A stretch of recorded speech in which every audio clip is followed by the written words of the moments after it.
you're doing well. Welcome to Commerceify. So our topic for today's video is Minimum Wages Act 1948, and in this video we are going to cover about its meaning, scope and its applicability and objectives. Okay, so now let's start the session. So our first topic is Minimum Wages Act 1948. The Minimum Wages Act was passed on 15th March 1948 for the welfare of the workers. Now let's understand. Let's understand the meaning and concept of Minimum Wages Act 1948. अब ये जो आपका minimum wages act है 1948, ये basically पास कब हुआ था? 15 मार्च 1948 को. किस लिए पास हुआ था ये act? Welfare of the workers के लिए. वर्कर्स के वेलफेयर के लिए इस एक्ट को 15 मार्च 1948 के दिन पास किया गया था. Now what do you understand by the word welfare? Welfare means well-being. हमें बेसिकली देखनी है कि वर्कर्स की वेलबींग कैसी है, उनकी वेलबींग अच्छे से रह रही है कि नहीं. इस चीज़ के लिए हमने ये मिनिमम वेजेस एक्ट पास किया है. वेलबींग मीन्स देखना कि उनकी प्रॉपर हेल्थ कंडीशन रह रही है नहीं, उनको प्रॉपर फूड मिल रहा है कि नहीं, प्रॉपर शेल्टर है कि नहीं उनके पास. तो बेसिकली एक वर्कर, एक लेबर की वेलबींग को देखना वेलफेयर कहते हैं. तो इस वेलफेयर को बेसिकली प्रोटेक्ट करने के लिए, उनके वेलफेयर को प्रमोट करने के लिए हमने मिनिमम वेजेस एक्ट बनाया है, जिसको हमने 15 मार्च 1948 को पास किया था. Understand? This act was enacted to secure the welfare of the workers in the competitive market by providing them for a minimum limit of wages in certain employment. Now let's understand this point. ये जो act है इसको basically enact किस लिए किया गया था? Welfare के लिए. ठीक है. सेकेंड पॉइंट में ये कह रहा है इस वेलफेयर को बचाने के लिए हमने इस एक्ट को बेसिकली इनैक्ट किया था. ठीक है. क्यों बचाना है? क्योंकि हमारा जो आजकल का मार्केट है, the prevailing market condition is becoming so competitive. So just because of this competitive market we need to secure the wellbeing, the welfare of the workers और द लेबर्स. ठीक है. अब ठीक है, हमने बोला कि हमें भाई क्या करना है, कॉम्पिटिटिव मार्केट चल रहा है, हमें अपने वर्कर्स के वेलफेयर को क्या करना है, सिक्योर करना है, बचाना है, प्रोटेक्ट करना है. कैसे करेंगे? By providing them for a minimum limit of wages. उनको एक मिनिमम वेजेस प्रोवाइड करके हम उनके वेलफेयर को सिक्योर कर सकते हैं, बचा सकते हैं. अब वो चाहे जिस भी एम्प्लॉयमेंट में काम कर रहे हो, कैसा भी जॉब कर रहे हो, ठीक है, उनको एक मिनिमम वेजेस मिलना चाहिए. Understand? It is an act of parliament concerning Indian labor law that sets the minimum wages that must be paid to the skilled and unskilled workers. अब ये जो मिनिमम वेजेस एक्ट है, ये किसका act है? ये हमारी पार्लियामेंट का ही एक एक्ट है, जिसका बेसिकली मतलब किससे है? अब एक्ट बहुत सारे होते हैं, हर एक एक्ट बेसिकली किसी एक पर्टिकुलर चीज़ से कंसर्न होता है. अब ये जो आपका मिनिमम वेजेस एक्ट है ना, this is only concern with the Indian labour law. ठीक है. अब इसमें क्या है कि भाई हमने क्या किया, हमने बोला कि भाई ये जो मिनिमम वेजेस एक्ट है इसको हमने पास किए हैं अपने वर्कर्स के वेलफेयर के लिए, उनके वेलफेयर को सिक्योर करने के लिए, बचाने के लिए, जिसमें हमने बोला कि हम कैसे बचाएंगे, उनको एक मिनिमम वेजेस प्रोवाइड करके. तो हमने क्या किया कि चलो अब इस एक्ट में क्या करते हैं, एक मिनिमम वेजेस सेट ही कर देते हैं कि भाई ये एक मिनिमम वेजेस मैंने सेट कर दिया है, अब इतना ही आपको अपने वर्कर्स या फिर लेबर्स को पे करना है, इसके नीचे आप उनको पे नहीं कर सकते ना. This is the law, this is the act कि हमने सेट कर दिया एक मिनिमम वेजेस जो कि आपको पे करना है, चाहे वो वर्कर स्किल्ड हो या फिर अनस्किल्ड हो. स्किल्ड मींस ऐसा कोई वर्कर हो सकता है, लेबर हो सकता है जो कि स्किल्ड है, प्रोफिशिएंट है, उसके पास नॉलेज है, एक्सपीरियंस है. बट अगर कोई वर्कर है जिसके पास स्किल्स नहीं है, नॉलेज नहीं है, उतने एक्सपीरियंस नहीं है, ही is not that much proficient, that doesn't mean कि आप उसको वो मिनिमम वेज नहीं दोगे. You have to also give him that minimum wage. Whether he is skilled or unskilled, he should be paid that minimum amount. Is that clear? Now let's just commerceify this whole minimum wages act concept. अब इसमें क्या हमने देखा कि क्या है basically minimum, आपका minimum wages act, इसको अच्छे से समझते हैं. इसमें आपका एक मिनिमम अमाउंट है. ये मिनिमम अमाउंट हमें साफ समझ में आ गया कि हमें क्या करना है, वर्कर्स को देना है, लेबर को देना ही देना है, चाहे वो वर्कर आपका स्किल्ड है, अनस्किल्ड है, दैट डजेंट मैटर. सो ये जो मिनिमम अमाउंट है देगा कौन? Organisation. Yes, that an organisation has to pay. अब बेसिकली जो मिनिमम अमाउंट है ये देना किसको है? ऑर्गेनाइजेशन को देना है. किसके लिए देना है और क्यों देना है? बेसिकली इसको देना है किसी भी पर्टिकुलर एम्प्लॉय को, टू अ पर्टिकुलर एम्प्लॉय, अब वो चाहे आपका स्किल्ड हो या फिर अनस्किल्ड हो। सो मिनिमम अमाउंट किसको देना है? ऑर्गेनाइजेशन को देना है, ठीक है। अब ये ऑर्गेनाइजेशन ये मिनिमम अमाउंट किसको देगी? किसी भी पर्टिकुलर एम्प्लॉय, पर्टिकुलर वर्कर या फिर पर्टिकुलर लेबर को, अब वो चाहे स्किल्ड भी हो या फिर अनस्किल्ड भी हो, दैट डजेंट मैटर, ऑर्गेनाइजेशन को उसको वो मिनिमम अमाउंट देना ही है। बट ये ऑर्गेनाइजेशन इसको मिनिमम अमाउंट क्यों दे रही है, किस लिए दे रही है? So he is giving that minimum amount for a specific job, उसको एक स्पेसिफिक जॉब पे दे रही, उसने कोई काम किया है, वो एक काम कर रहा है, उस काम के लिए ऑर्गेनाइजेशन उसको पे कर रही है, या फिर किसी पर्टिकुलर टाइम के लिए। मे बी कोई लेबर है, उसने 3 घंटे के लिए काम किया, तो आप उसको उस पर्टिकुलर 3 आवर्स के लिए पे करोगे। सो यू हैव टू पे दैट पर्टिकुलर वर्कर, एम्प्लॉय और अ labour for his specific job और फॉर हिज पर्टिकुलर टाइम, जितना उसने वहाँ पे आपको इन्वेस्ट किया है, डिवोट किया है, ठीक है।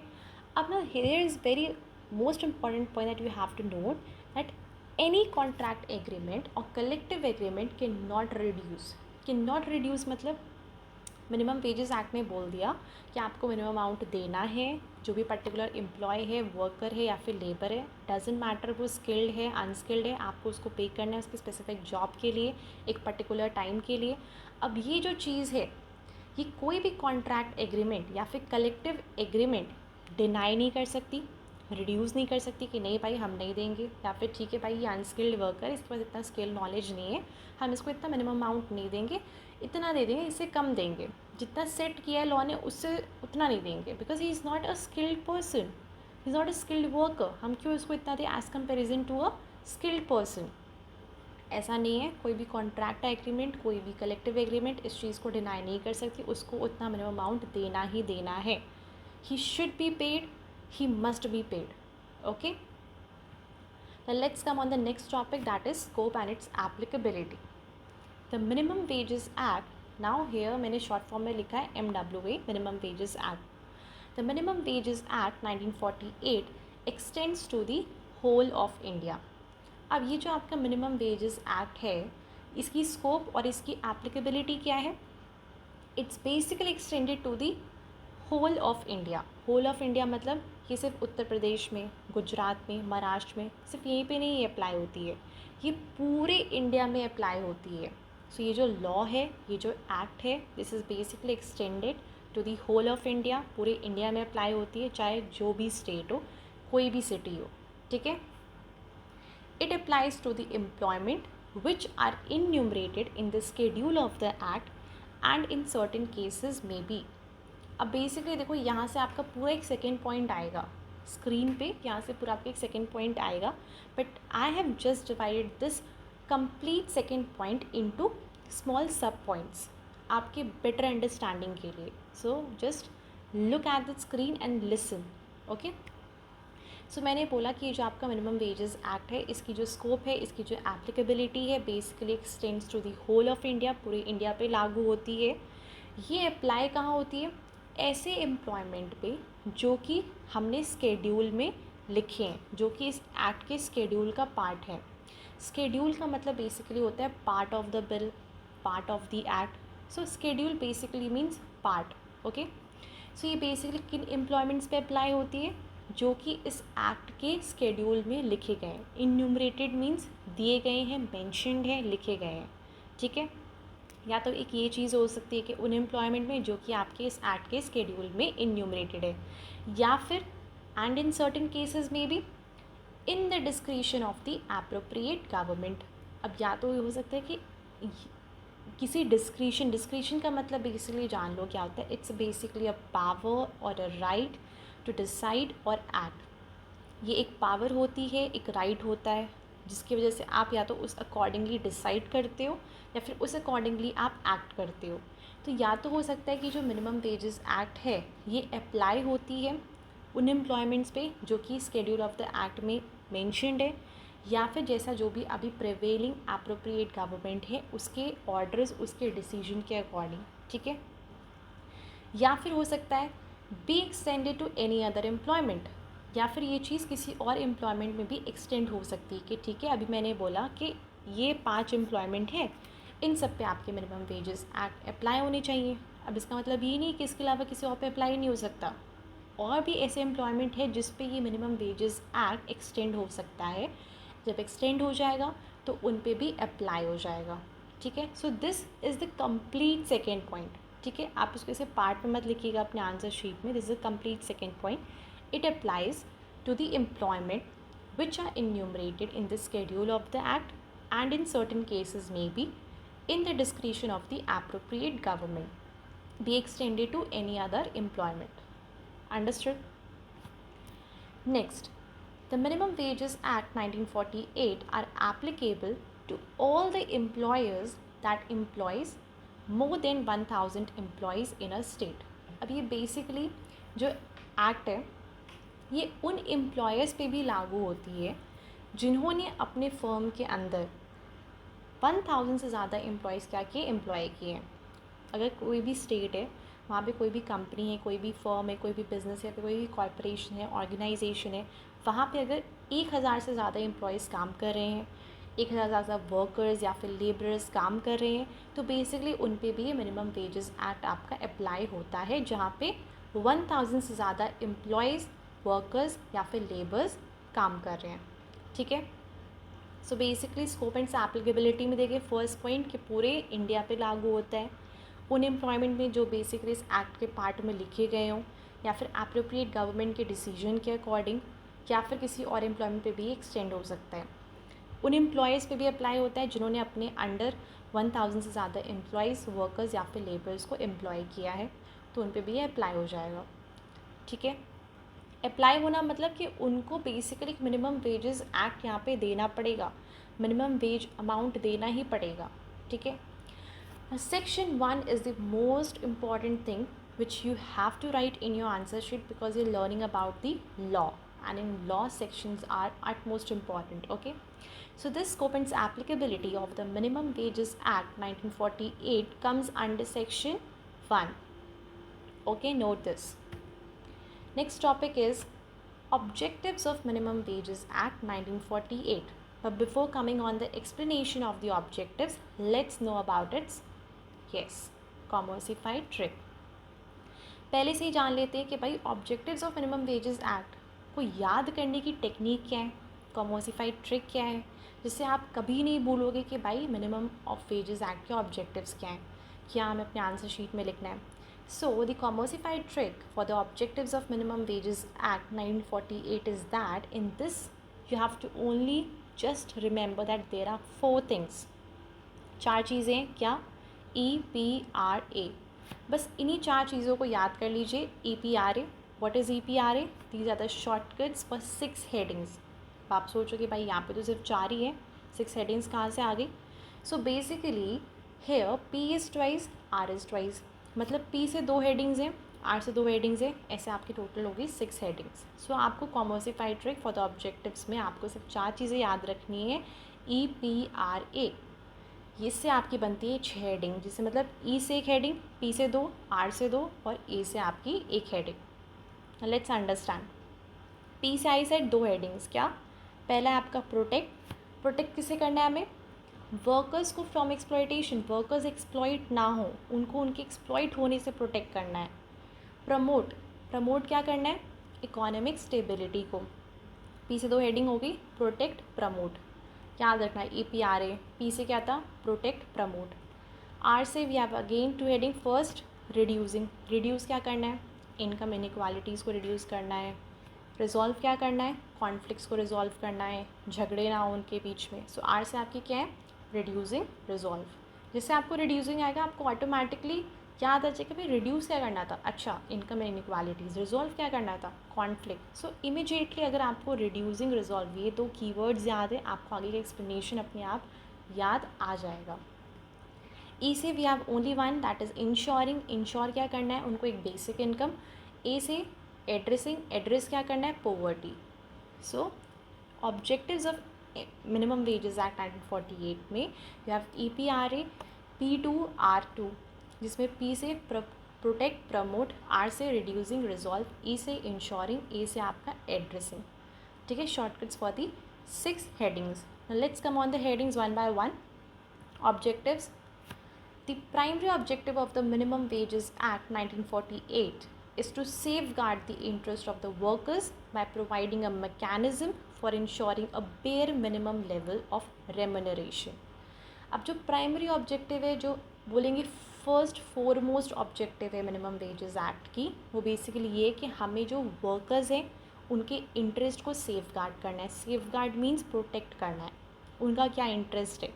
ठीक है, अब हम उनके इंटरेस्ट को बेसिकली सेफ गार्ड कैसे करेंगे. उनको एक मैकेनिज़्म, उनको एक स्ट्रक्चर प्रोवाइड करके, ये कह के कि हम आपको एक bare minimum level of remuneration देंगे, आपको एक मिनिमम वेज देंगे. इस तरीके से हम आपके इंटरेस्ट को सेफ गार्ड करेंगे. Let's come on the first point, that is uh, ensuring a basic income. The law make sures that the workers are paid enough to cover their daily essential needs. अब यहाँ पे जो आपका minimum wage act law है, ये basically ये चीज़ ध्यान देता है कि जो भी वर्कर्स हैं आप उनको एटलीस्ट इतना पे करो कि वो अपने जितने भी उनकी डेली बेसिक नीड्स हैं, उनकी डेली एसेंशियल नीड्स हैं, वो खुद पूरा कर पाएँ. लेकिन just satisfy at least they basic needs, इतना उनके पास आप उनको पे करो, इतना मिनिमम वेज अमाउंट उनके पास आना चाहिए. ऐसा ना हो कि आप उनको जितना पे करो इससे तो उनके बेसिक नीड्स भी ना पूरे हो, ऐसा नहीं होना चाहिए. They should be at least paid enough to cover their daily essential needs और द बेसिक नीड्स, जैसे physical necessity, proper shelter, health, comfort. At least उनके पास एक शेल्टर हो, प्रॉपर फूड हो, उनके पास प्रॉपर हेल्थ के लिए उनकी फ़िज़िकल जितनी नेसेसिटीज़ हैं, बेसिक नेसेसिटीज़ हैं, वो पूरा हो पाए. एक टाइम का खाना एटलीस्ट उनको मिल पाए. अगर कोई इंसान काम कर रहा है, उसको आप एक रिवॉर्ड दे रहे हो, पे कर रहे हो, तो एटलीस्ट उसको उसके काम का एटलीस्ट इतना मिलना चाहिए कि वो अपना घर चला पाए. ठीक है, अपने जो भी ड्रीम्स हैं, अपने जो भी एस्पिरेशंस हैं, वो ना पूरा कर पाए, बट अपने एटलीस्ट बेसिक नीड्स वो पूरा कर पाए. So ensuring a basic income, that's why it is written basic income, कि जिससे वो अपनी बेसिक नीड्स पूरा कर पाए. एटलीस्ट आपको इतना पे करना है, यही आपको उनको इंश्योर करना है कि हम आपको एटलीस्ट इतना पे करेंगे. ठीक है, let's come on the next point. Protects workers from exploitation. We are coming on the P, that is protect. हमें workers को protect करना है exploit होने से.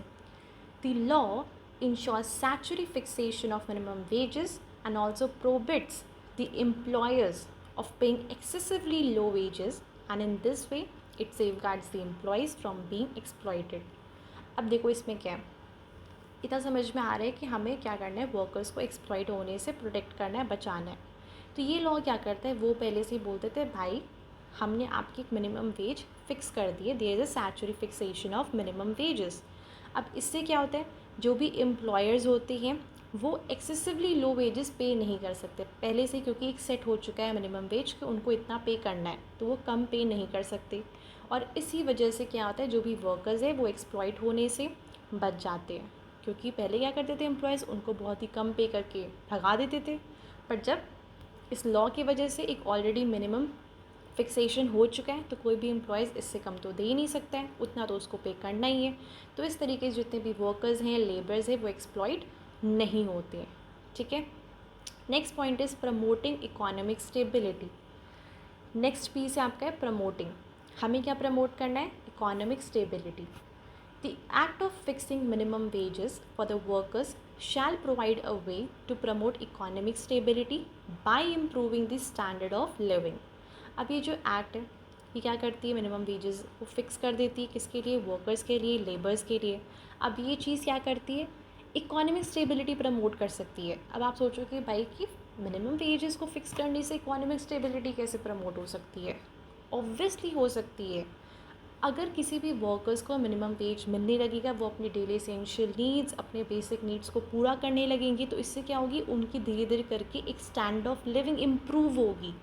और जब किसी भी कंट्री या फिर स्टेट की स्टैंडर्ड ऑफ लिविंग, वहाँ के जो लोग होते हैं, जो इंडिविजुअल्स होते हैं, जब उनकी स्टैंडर्ड ऑफ लिविंग में इम्प्रूवमेंट होने लगता है, तो ऑटोमेटिकली इनसे कि वहाँ का जो इकोनॉमिक स्टेबिलिटी वो प्रमोट होने लगता है. ठीक है, सो इस तरीके से प्रमोट होती है इकोनॉमिक स्टेबिलिटी, क्योंकि उनकी स्टैंडर्ड ऑफ लिविंग इम्प्रूव होने लगती है, because they are just getting the minimum wage. Okay, next objective is reducing. We have come on the R, reducing income inequalities. The law reduces the economic inequalities and ensures fair and just compensation for labor and reduces the disparity in income. अब basically law क्या करता है, ये income inequalities को, अब यहाँ पे मैंने लिखा है economic, so there is a correction, it should be income inequalities, that why I was just hesitated for a moment. So it will be income, here it will be income inequalities, not economic. Okay, so the law reduces the income inequalities, और ये ensure करती है कि basically income inequalities ना हो. Income में inequalities मतलब जो पैसे का लेन देन है, ये जो इनकम है जो उनको हम लोग पे करें, इसमें डिस्क्रिमिनेशन नहीं होना चाहिए, इसमें भेदभाव नहीं होना चाहिए, इनइक्वालिटीज़ नहीं होना चाहिए. उनको एक फेयर और एक जस्ट कंपनसेशन, रेमुनरेशन उनकी स्पेसिफिक जॉब के लिए एक पर्टिकुलर टाइम के लिए उनको मिलना चाहिए. उसमें कोई डिस्क्रिमिनेशन किसी भी तरह का, किसी भी टाइप का नहीं होना चाहिए. ठीक है, इससे क्या होता है, जो डिस्पैरिटी होती है, जो इनइक्वालिटीज़ होती है इनकम में, वो चीज़ रिड्यूस होती है. ठीक है, अगर सबको एक मिनिमम वेज मिलेगा तो इससे क्या होगा, उन लोगों के बीच में इनकम का भेदभाव नहीं होगा. ठीक है, कि ये नहीं किसी को बहुत ज़्यादा मिल रहा है, किसी को बहुत कम मिल रहा है. ठीक है, नेक्स्ट आर से we are having resolves conflicts. कैसे, it resolves a number of labor disputes resulting from the wage related complaints through the provisions made under this act. अब ये बेसिकली क्या करती है, बहुत सारे पहले होते थे वर्कर्स और लेबरर्स के बीच में फाइट्स, डिस्प्यूट्स, किसी बात पे डिसएग्रीमेंट्स हो जाना, ऐसे बहुत सारी चीज़ें होते थे. बट जब से आपका ये मिनिमम वेजेस एक्ट आया है तो इससे क्या हो रहा है, कॉन्फ्लिक्ट सब रिजॉल्व होने लगे हैं. ठीक है, कैसे, बिकॉज जितने भी आपके वेज रिलेटेड कंप्लेंट्स होते थे उन्हीं पर सबसे ज़्यादा फाइट्स होते थे, डिस्प्यूट्स होते थे, डिसएग्रीमेंट्स होते थे. अब वही चीज़ें आपकी रिजॉल्व हो रही है क्योंकि बिकॉज इस प्रोविजंस में हर एक चीज़ का सल्यूशन है, इक्वालिटी है, तो यहाँ पे अब कॉन्फ्लिक्ट्स नहीं हो रहे. तो this basically helps to resolve the conflicts. Okay, last objective is addressing poverty, that is A. Okay, it paves the way for poverty eradication by encouraging more people to undertake work of any kind.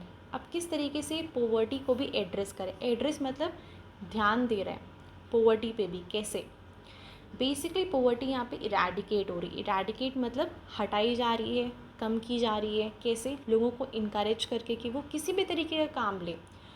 उसमें उन लोगों को बिल्कुल भी सोचने वाली बात है नहीं, बिकॉज वो कैसा भी काम लेंगे, कोई भी सर्टन एम्प्लॉयमेंट में जाएंगे, किसी पर्टिकुलर टाइम के लिए जाएंगे, किसी भी टाइप का काम, work of any kind, they will be given a minimum wage amount. तो ये चीज़ उनको बेसिकली एक मोटिवेट करती है, इनकरेज करती है. तो इससे क्या होता है, बहुत सारे लोग काम लेना शुरू कर देते हैं. जो पहले अनएम्प्लॉयड रहते थे अब वो एम्प्लॉयड होने लगे हैं. They are just converting from unemployed people to the employed people. तो इससे क्या हो रहा है, गरीबी हट रही है उस स्टेट से, उस कंट्री से. तो this is poverty eradication. Okay, so let's now just revise once again.